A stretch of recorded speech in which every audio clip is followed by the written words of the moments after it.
Hi, this is Brittany Madison, and you're watching Dante's Boxing Nation. Okay, now blow. Okay, sorry. Yeah.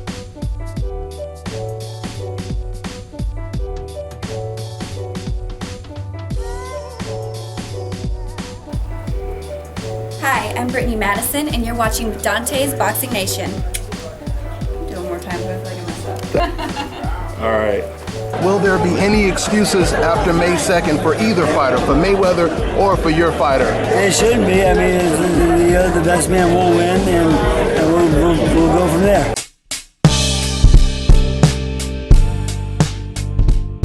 Dante's Boxing Nation, what's going on, guys? I think it's time to ask the question now.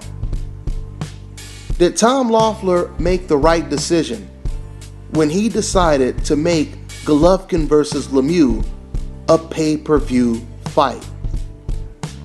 Did he make the right decision, guys? Did it hurt Golovkin more than it helped him? That's the question. And apparently, if you listen to what Freddie Roach just recently said, then it actually hurt Golovkin more than it helped his brand. Freddie Roach just recently said that he had a conversation with Golovkin's trainer, Abel Sanchez. And he told Sanchez that in order for us to have a fight, you guys are going to have to raise your pay-per-view numbers. He basically said, once you guys start getting some decent pay-per-view numbers, then we can make the fight. Now, Freddie also admitted that it would be a very difficult fight for him and Miguel Cotto, but they like challenges, so they would love to challenge themselves. But first, Gennady Golovkin, he has to step his pay-per-view game up. This is basically what Freddie Roach said. Now, the first thing I want to say is, of course, Freddie Roach is using this as an excuse, okay?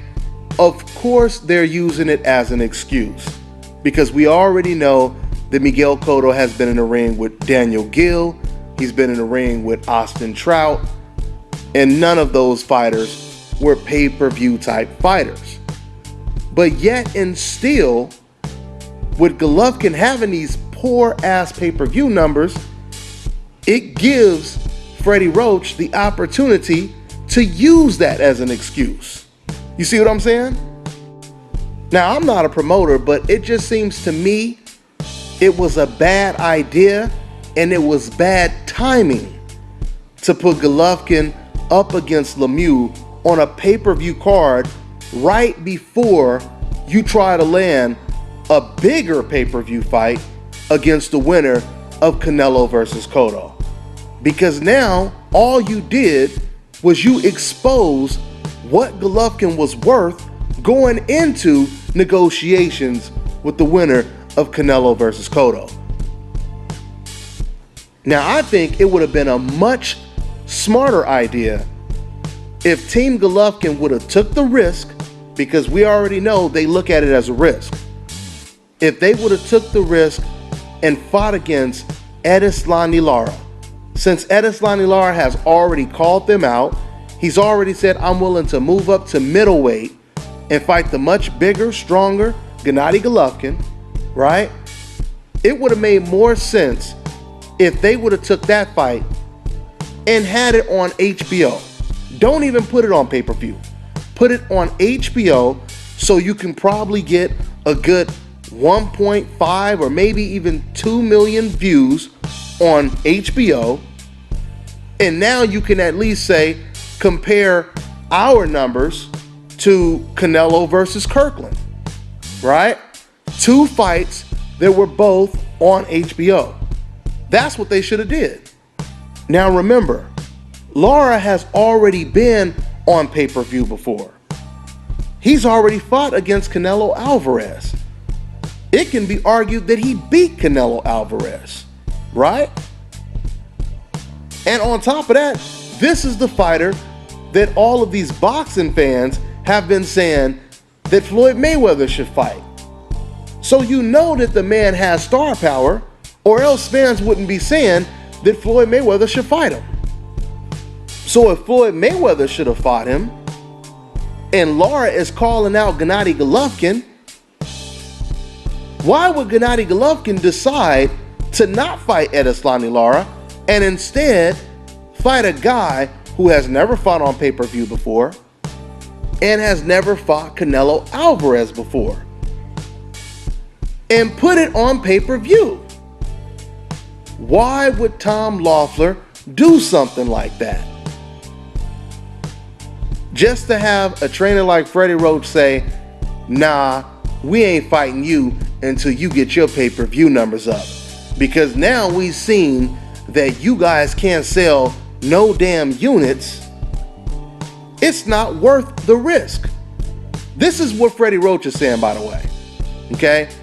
I'm paraphrasing, but this is pretty much what Freddie Roach is saying. You just provided them the perfect excuse. The perfect excuse. High risk, low reward. That's what Freddie Roach and Miguel Cotto are screaming right now. And once again, I already know that this is just an excuse. And Freddie Roach, as far as I'm concerned, he's looking at this deep down like this dude Gennady Golovkin is too much for my guy. That's my own opinion. That's what I think Freddie Roach is saying deep down. And I don't think that Miguel Cotto is too crazy about fighting against Gennady Golovkin. Because first of all, Miguel Cotto, he was saying he wasn't interested before these pay-per-view numbers came out. Golovkin versus Lemieux. But that's besides the point. Team Golovkin, they left the door wide open when it comes to criticizing Golovkin's very poor pay-per-view numbers. Now, if you guys have been listening to my videos and you know things are going the exact way I predicted them to go. I told you guys, I've been telling you guys for quite some time that Canelo and Cotto, they are not going to fight Golovkin anytime soon. I've been telling you guys this forever. All these fans were saying there's no reason for Golovkin to fight Andre Ward when Golovkin was talking about fighting Carl Froch and Jesus Chavez, who are bigger than Andre Ward. When Golovkin was calling them out, Golovkin fans, they were defending Golovkin by saying, well, he should fight Cotto or Canelo first before he fights someone like Andre Ward. And I was saying, but the problem is, what if Canelo and Cotto don't fight him? Because if you listen to the interviews, you listen to Canelo's interviews, you listen to Cotto's interviews, they're telling you they don't want to fight Golovkin. And this poses a major problem for Gennady Golovkin because there's nobody for him to fight at the middleweight division. Outside of Toriano Johnson, which is a good fight, but it ain't no type of fight that's going to catapult Golovkin's career, right? It ain't going to make him a star that Tom Loeffler and Team Golovkin want to make him. It's no different than a Curtis Stevens fight, realistically. This puts Gennady Golovkin in a situation to where eventually he's going to be forced to step up in competition because there's no one at the middleweight division for him to fight. I mean, of course, you have the winner of Quillin versus Danny Jacobs, which would be a very attractive matchup. But the problem is, are they interested in taking that fight? The winner of Quillin versus Danny Jacobs. That's the big question. If they're not interested, that leaves Golovkin without a dance partner. So you want to prove that you're the best, you may actually have to do what other fighters were willing to do. Golovkin's win over fighters like Willie Monroe and David Lemieux are equivalent to when Adrian Broner was dominating the lightweight division. Remember when Adrian Broner was knocking out fighters like Vicente Escobedo?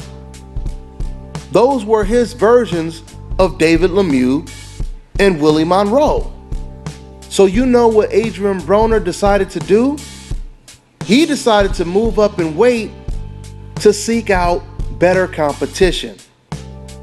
He got in the ring. You can say whatever you want to say, But Adrian Broner got in the ring with a much bigger, much stronger Marcos Maidana, who outweighed him by a good 15 pounds to 20 pounds, right?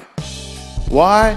Because Adrian Broner, he wanted to seek new challenges because there were no challenges at 135. So he had to move up in weight. Shane Mosley, he moved up 2 weight classes just to fight the #1 pound-for-pound fighter at the time, Oscar De La Hoya. One more time, he jumped up 2 weight classes. Now you have Gennady Golovkin, who had a perfect opportunity. He didn't have to move up 2 weight classes. Golovkin only had to move up 1 weight class, and he had already agreed to move up 1 weight class to fight Chavez and Froch. So Golovkin only had to move up 1 weight class and fight the pound-for-pound best fighter in the world, Andre Ward. And he decided not to. And now he's in the weakest division, one of the weakest divisions right now, the middleweight division.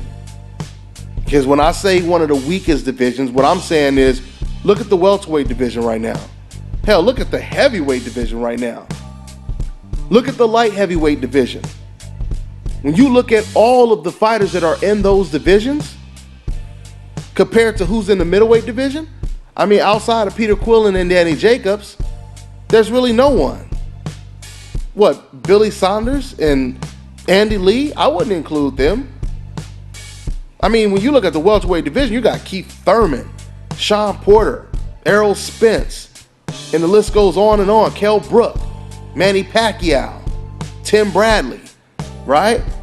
In the light heavyweight division, you got Andre Ward about to move up, Sergey Kovalev, Arthur Beterbiev, Adonis Stevens. I mean, it's crazy competition in these divisions. I would honestly say right now, you could probably say Golovkin and Roman Gonzalez are in probably 2 of the weakest divisions. So Golovkin needs to do what these other champions that really believed in their skills were willing to do. And that is move up and seek bigger, tougher challenges. I'm telling you right now, with Freddie Roach pulling the plug and saying, you're not going to get Miguel Cotto, with Canelo Alvarez saying, I ain't fighting you unless you come down to 155, that leaves Golovkin with not too many options. And I'm going to tell you guys what's going to happen. I'm telling you. Eventually, even fans that support Golovkin are going to start getting sick of seeing him fight the David Lemieux, the Adamas, the Rubios, the Rosados. Eventually, they're even going to get sick of it. And they're going to say, okay, man, you damn near 34, you damn near 35, and you're still fighting against the Willie Monroes? When are we going to see you step up in competition? Eventually, a lot more fans are going to start asking Golovkin this question. Because a lot of boxers and trainers, they're already saying it. But eventually, the fans are going to start to say it. Golovkin is going to be forced to step up, guys, I'm telling you right now. It will be really interesting to see what happens in the next probably year or 2. Because I believe Golovkin is going to be forced to step up in competition. Hell, even HBO, for all we know. I'm just saying it's a possibility. Even they could be like, you know what, Golovkin? We love you. You know how much we love you, Golovkin. But you're going to have to step up in competition. You're going to have to. I look forward to seeing Golovkin go up against Toriano Johnson because that's who it's looking like is going to be the next opponent for Golovkin. It'll really be interesting to see how he does in that fight. Because I've been saying it, but I'm going to say it again. Toriano Johnson is not going to do what Golovkin did. Johnson is not going to sit back on the outside and allow Golovkin to pepper him to death with jabs. He ain't going to do that.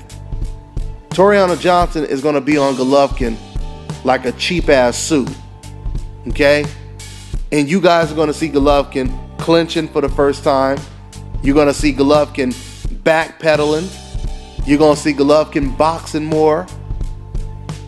Because in order for you to be successful in this sport, you have to have some type of versatility. Or you end up retiring very early like my man Brandon Rios did. And Gennady Golovkin knows this.